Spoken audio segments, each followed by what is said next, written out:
जलजूलनी एकादशी की आप सबको बहुत बहुत शुभकामनाएं। परिवर्तनी एकादशी भी इसे कहा जाता है।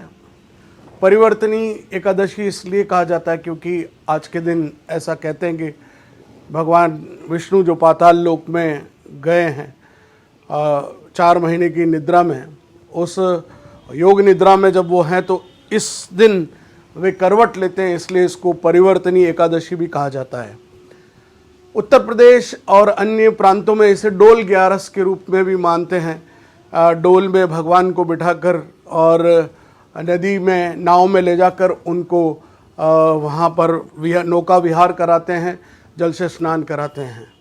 मेवाड़ के हमारे 4 भुजा पर इसका एक, मैं समझता हूँ, भारतवर्ष का सबसे बड़ा यदि कोई इस जलजूलनी एकादशी का कार्यक्रम होता है तो वो हमारे 4 भुजा जी होता है। 4 भुजा जी में गुलाल उड़ती है और भगवान को राम रेवाड़ी में, जिसे हम बोलते हैं रेवाण बोलते हैं, विमान बोलते हैं, उसमें बिठाकर फिर वहाँ नदी के किनारे गोमती और उस सागर में ले जाकर उनको स्नान कराकर तालाब में वापस लाकर जब बिठाते तो एक अनुपम छटा हमारे उस पर्व की होती है। आज ही के दिन वामन एकादशी भी कहा गया है। इसको वामन एकादशी इसलिए कहा गया है क्योंकि भगवान ने जब 3 पग जमीन मांगी थी तब राजा बलि ने आकाश और पाताल और पृथ्वी तीनों ही 2 पग में पूरी हो गई तो तीसरा पग कहाँ रखे। तब राजा बलि ने अपने सर के ऊपर कहा कि तीसरा पैर आप मेरे ऊपर रखिए।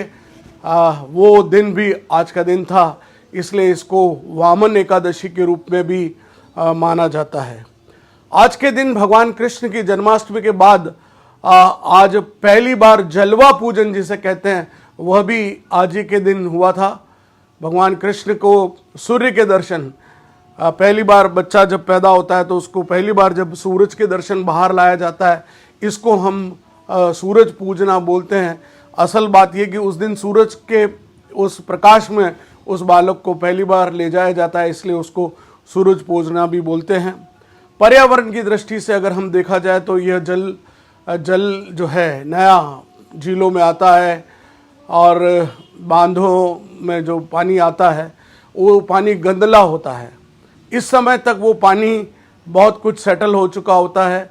हम कहते हैं नए पानी में मत जाना, तो नए पानी में कौन जाएगा? तो सबसे पहले भगवान के चरण कमल उस नए पानी में जब लगते हैं तो उसके बाद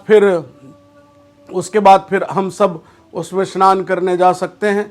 इसलिए यह पर्यावरण की दृष्टि से भी यूँ देखा जाए तो जल की महत्ता, जब भगवान से स्पर्श होकर जल पवित्र हो गया, उसके बाद उस जल को हम नष्ट नहीं करेंगे, यानी हम जल के प्रति सजग रह सकें। हमारे पर्यावरण, हमारे इन संस्कृति के इन तत्वों के अंदर उतरने की आवश्यकता है। हम आज के दिन जब इस नए पानी का पूजन करें, इसका मतलब है कि अब वर्ष भर भगवान जिसमें स्नान कर लिए उसको अपने गंगा जल समझकर अपने माथे पर लगाएंगे, उसमें गंदगी नहीं करेंगे।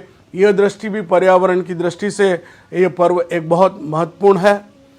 मानदाता द्वारा आज ही के दिन ऐसी मान्यता है कि 3 वर्ष तक लगातार अकाल पड़ा तो उसने भगवान नारायण की सेवा करके उनसे प्रार्थना की कि प्रभु मेरे इस अकाल पड़े हुए इस राज्य का कुछ उद्धार करिए।